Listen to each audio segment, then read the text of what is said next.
Rule 18, responsibilities between vessels.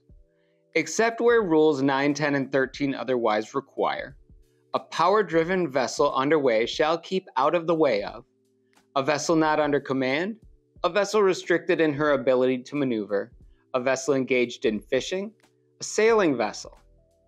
A sailing vessel underway shall keep out of the way of a vessel not under command, a vessel restricted in her ability to maneuver, and a vessel engaged in fishing. A vessel engaged in fishing, when underway, shall, so far as possible, keep out of the way of a vessel not under command and a vessel restricted in her ability to maneuver. I'm on the inland side, so part D is reserved for constrained by draft. But let's continue. A seaplane on the water shall, in general, keep well clear of all vessels and avoid impeding their navigation. In circumstances, however, where risk of collision exists, she shall comply with the rules of this subpart, and a wig craft shall, when taking off, landing, and in flight near the surface, keep well clear of all other vessels and avoid impeding their navigation, and a wig craft operating on the water shall comply with the rules of this subpart as a power-driven vessel. So that part D that was reserved, that's constrained by draft, and they put it right under restricted. So let's read what it says on page 28, the international side for constrained by draft. D1. Any vessel other than a vessel not under command or a vessel restricted in her ability to maneuver shall, if the circumstances of the case admit, avoid impeding the safe passage of a vessel constrained by her draft, exhibiting the signals in Rule 28. Part 2. A vessel constrained by her draft shall navigate with particular caution, having full regard to her special condition. So, how are we going to remember that? Let's check it out. We have a mnemonic rhyme, overnight rooms for sale plus supper. And this is, some people call it the pecking order. This is what it is responsibilities between vessel. Who stays out of the way of the other? So we have overnight rooms for sale plus supper.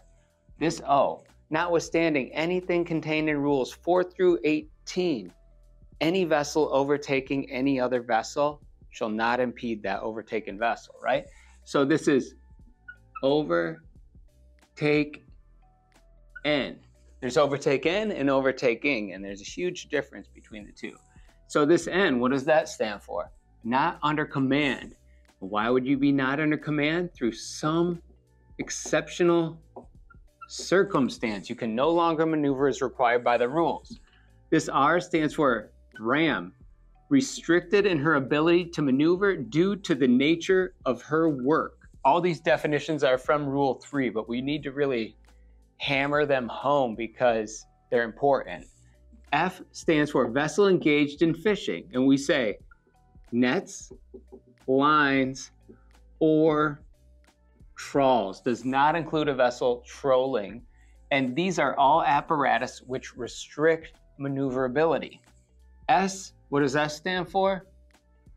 Sailing vessel, right? So, and these guys are provided that if propelling machinery, if fitted, is not being used. So these are under sail.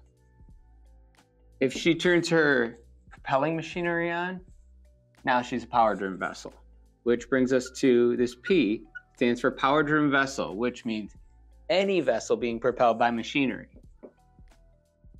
Propelled by machinery. And S is seaplane. And that is any aircraft designed to maneuver on the water, but in general, they stay well clear.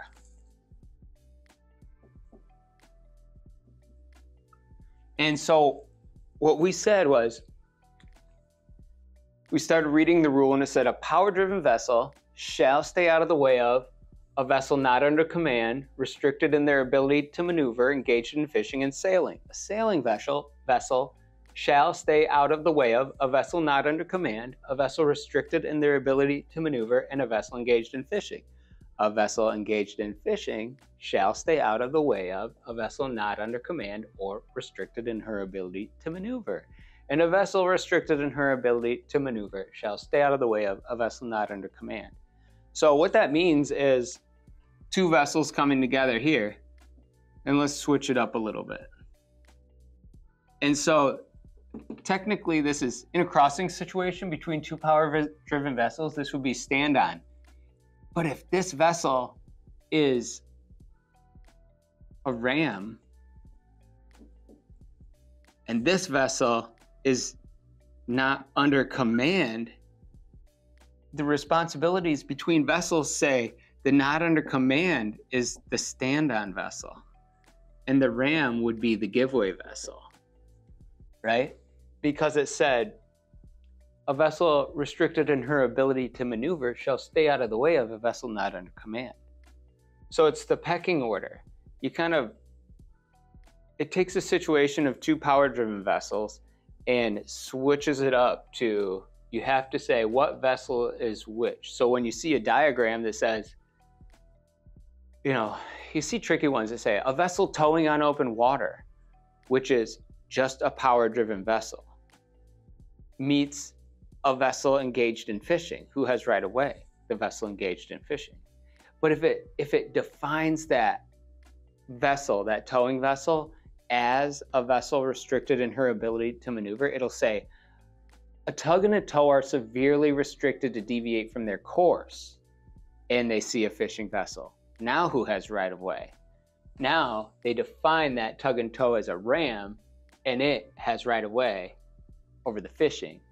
Saying that another way, a vessel engaged in fishing shall stay out of the way of a vessel not under command, a vessel restricted in her ability to maneuver. And then, regardless of where you are on this pecking order, nobody impedes an overtaken vessel. That's why they said, notwithstanding anything contained in rules 4 through 18, no vessel impedes any vessel they are overtaking. Like, no one impedes an overtaken vessel. If for some reason a not under command tried to overtake a vessel engaged in fishing, it would not be able to impede the overtaken vessel.